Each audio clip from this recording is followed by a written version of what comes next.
নমস্কার বন্ধুরা, রিতার হোম কিচেনে আপনাদের স্বাগত। আজকের আমি একটা নতুন রেসিপি এনেছি, মেথি শাকের পরোটা বানাবো। তো মেথি শাকের পরোটা বানানোর জন্য আমি এখানে শুকনো আটা নিয়ে নেব।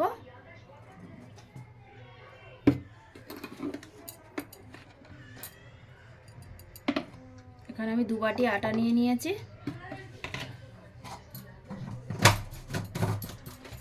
এবার আমি এখানে ভালো করে ধুয়ে রাখা মেথি শাকগুলো কুচি কুচি করে কেটে নিয়েছি। এবার ওটা ওপর থেকে ঢেলে দেব। এখানে 300 গ্রাম মেথি শাক আছে।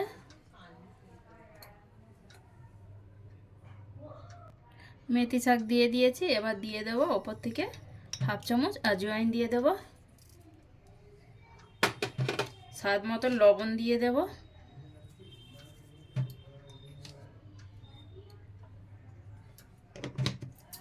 আর দিয়ে দেব এখানে ছোট ছোট করে পেঁয়াজ কুচি আর রসুন কুচি আর কাঁচা লঙ্কা কুচি।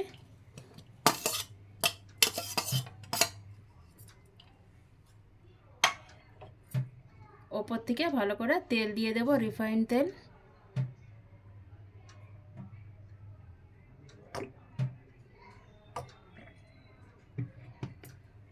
আর দিয়ে দেব আমি ওপর থেকে একটু শুকনো কসুরি মেথি এই মেথি শাকের মধ্যে দিয়ে দেব। এই কসুরি মেথিটা দিলে খেতে খুব সুন্দর লাগে এই মেথির পরোটাটায়।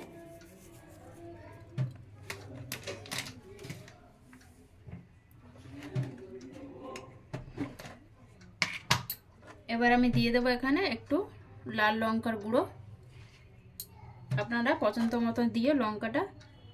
আর দিয়ে দেব একটু জিরের গুঁড়ো, আর অল্প পরিমাণ মতন একটু ধনে গুঁড়ো দিয়ে দেব হাফ চামচ। দিয়ে সবগুলোকে আমি শুকনো হাতে মেখে নেব আগে। এবার আমি এগুলোকে সব ভালো করে মেখে নেব হাত দিয়ে। দিয়ে অল্প অল্প করে জল দেব, এখানে বেশি জল ব্যবহার করব না। জল দিয়ে মাখলে আটাটা নরম হয়ে যাবে, মেথি শাকটা পরোটাটা ভালো হবে না, তার জন্য দেখে একটু মাখতে হবে। বন্ধুরা আমি দেখো আটাটা মেখে রেখে দিয়েছি। এবার আমি ওর ওপর থেকে তেল একটু দিয়ে দেব, অল্প করে, হাতে লাগবে না। এইভাবে দিয়ে আর একটু মেখে নেব মানে ওপর থেকে।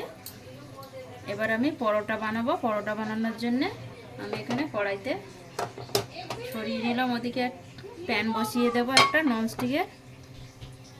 বন্ধুরা এখানে তাওয়া গরম হয়ে গেছে। এবার আমি পরোটাটা বানিয়ে আপনাদেরকে দেখাবো। তো বন্ধুরা তাওয়া গরম হয়ে গেছে। এবার আমি এখানে যে পরোটাটা বানিয়ে নিয়েছিলাম মেথি শাকে, সেটা ওপর থেকে দিয়ে দেব। আপনারা চাইলে গোলও বানাতে পারেন, কি তিনভাবে তিন কোণাও বানাতে পারেন।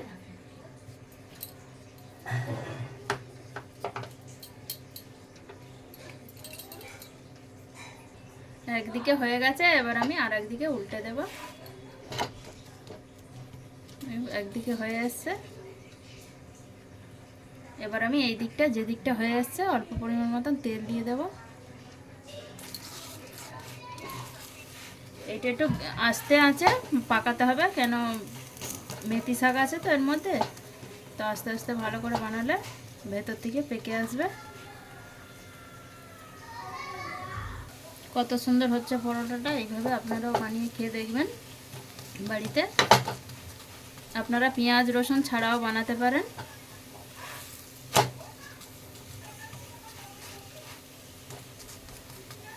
এই পরোটাটা হয়ে গেছে, এবার আমি নামিয়ে নেব। এইভাবে আমি সবগুলো পরোটা বানিয়ে নেব, নিয়ে আপনাদের দেখাবো।